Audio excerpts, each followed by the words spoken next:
Support WrestleTalk! Donate on Patreon. Hello and welcome to the WrestleTalk Mecha News!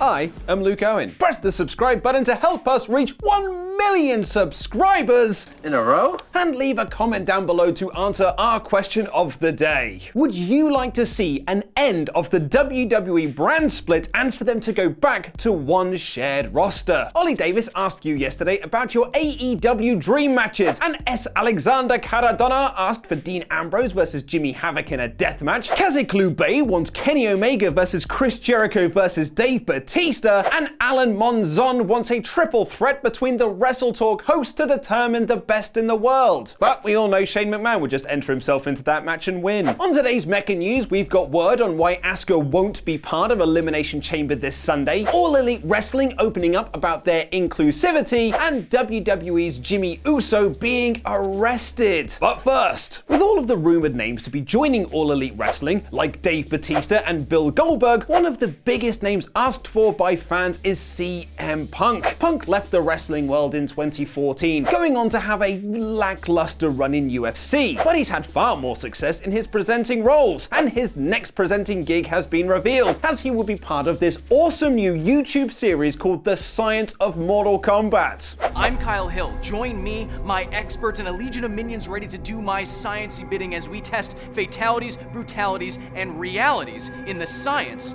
of Mortal Kombat.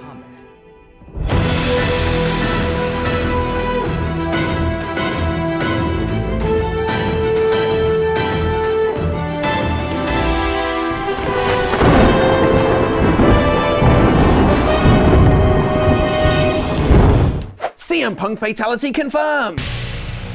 The show debuts next Tuesday and is presented by a guy with hair that could give Hiroshi Tanahashi a run for its money. The next installment of Mortal Kombat had a reveal party a few weeks ago, which was attended by WWE wrestlers Xavier Woods, Kofi Kingston, and Zelina Vega in cosplay, and it was announced at that show that Raw Women's Champion Ronda Rousey will actually be in the Mortal Kombat game in the role of Sonya Blade. And in a new Ronda on the Road video, Rousey revealed that she will be donning a Sonya Blade inspired outfit for this Sunday's championship match against Ruby Riott. Since it's so last minute, because it's next week, I figured we just go with a pair that, since you already have black and blue. Oh, I thought, I didn't know if you wanted to. actually, because they were talking about doing Sonya Blade for Fastlane, right? For Fastlane? Yeah. Yeah.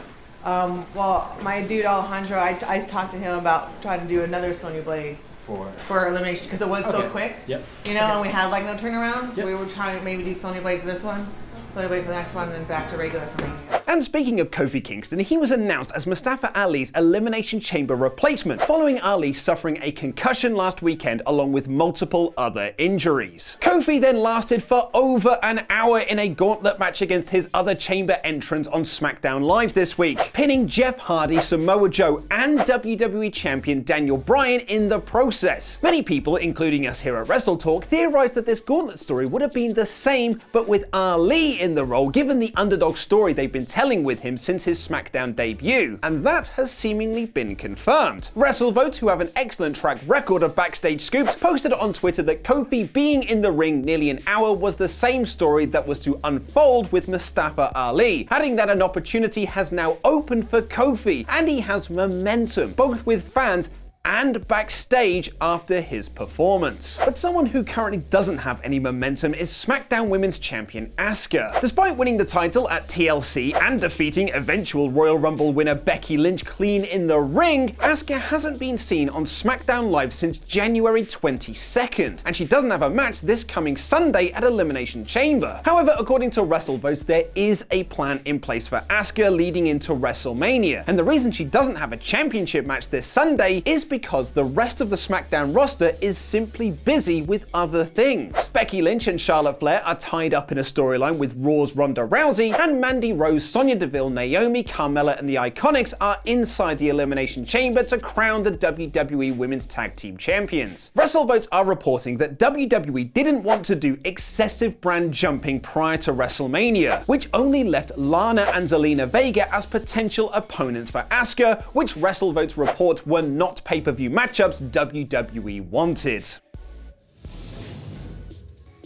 Despite advertising that Vince McMahon would be on the show, who has been a proven ratings draw in the past, Raw averaged 2.4 million viewers this week, which is down 2% from last week, with the show steadily losing viewers throughout the night, despite the show-long storyline of Becky Lynch answering the ultimatum set by Stephanie McMahon and Triple H, with the third hour being the lowest since the Monday before the Royal Rumble. To show how much Raw has been losing its audience, the show is down 20% to this time last year, even though they were competing against the Winter Olympics. But more importantly, what did you think of the show? Holly Davis gave it a low poor, and 26% of you agreed, while a larger 42% thought the show was better, with average. SmackDown Live, on the other hand, jumped up 20% from its record low last week when it went head-to-head with Donald Trump's State of the Union address, to average just over 2 million viewers. While climbing 20% is a good thing, it is still the third lowest rating for the show in 2019, and only just above the average number of viewers for the 2018 Christmas Day episode. And like Raw, SmackDown is down 17% from the same week last year. But again, more importantly, what did you think of the show? I thought it was awesome, with that fantastic gauntlet match taking up the entire second half of the show, and 32% of you agreed with me, with a much larger 58% thinking the show was slightly worse with Smacktastic. Those Raw and SmackDown ratings will only become more interesting when All Elite Wrestling launches their weekly TV show, which is rumored to be around October this year, though nothing is official yet. Before that though, they've got the small matter of Double or Nothing coming up in May, which unsurprisingly sold out very quickly, with its pre-sale tickets selling out in around 20 minutes, with all of their general sale tickets being picked up in 4 minutes. One of the matches advertised for that show, a triple threat between Kylie Rae, Britt Baker and Nyla Rose, has caused some ire among a certain subset of wrestling fans, however. Nyla Rose is a transgender female wrestler, and because Twitter is a pretty awful place in 2019, this has led to some fans calling the triple threat an intergender match. Hilarious. This kind of hate was highlighted to both Cody and Brandi Rhodes, as they have been promoting their company to be open to everyone, with one fan tweeting, "I'm super appreciative of you guys showcasing trans and queer wrestlers. It's equally important for you guys to address the rampant homophobia in some of your fan base with a lot of these comments. A message showcasing your disapproval goes a long way," which was backed up by another fan tweeting, "You guys need to take a stand against the transphobic responses to this match. Take a stand and show LGBT fans that they are safe at AEW events. Speak up." Cody responded to this by saying he has only seen excitement and happiness about the match, which is true when you look at many of the other replies, asking why they should signal boost this kind of hatred. Chief Brandi Officer Brandi Rhodes added, "As we look ahead to Las Vegas, let's take this opportunity to make it clear that AEW is totally inclusive. We fully support and celebrate all of our athletes and all of our fans, regardless of their sexual orientation, race, gender, religion, or ethnicity. Period. A safe, inclusive, respectful, and very cool environment will be central to everything we do at AEW. Be who you are and come as you are, because we're all going to come together as a community to change the world." Shut it! AEW Sonny Kiss, himself an openly gay wrestler, added, "This fight isn't for heterosexuals to glorify us, it's simply to have the same rights that you do. There is no agenda. You are more than allowed to have your beliefs. Our goal as LGBTQ+ people is to coexist with you comfortably. Don't take away someone else's rights when you don't want it done to you, period."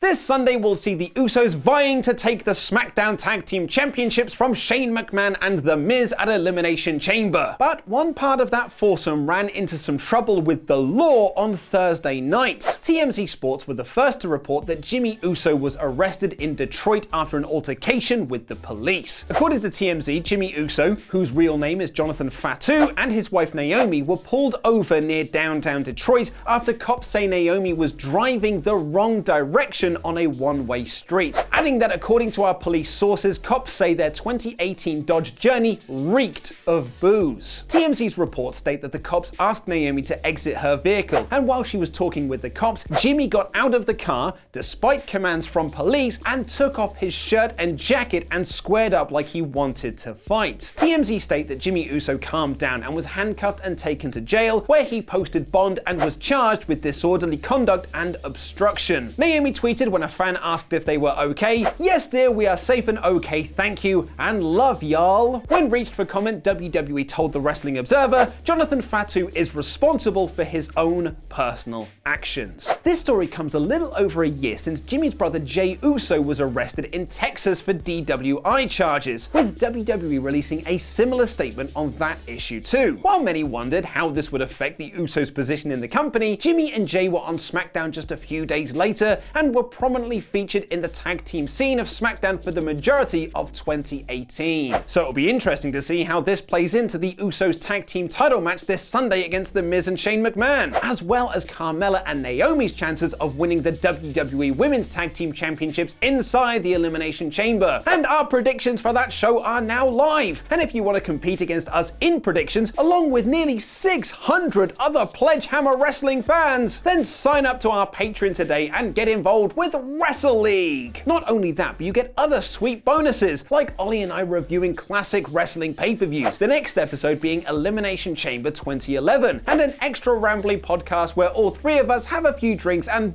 just talk general nonsense.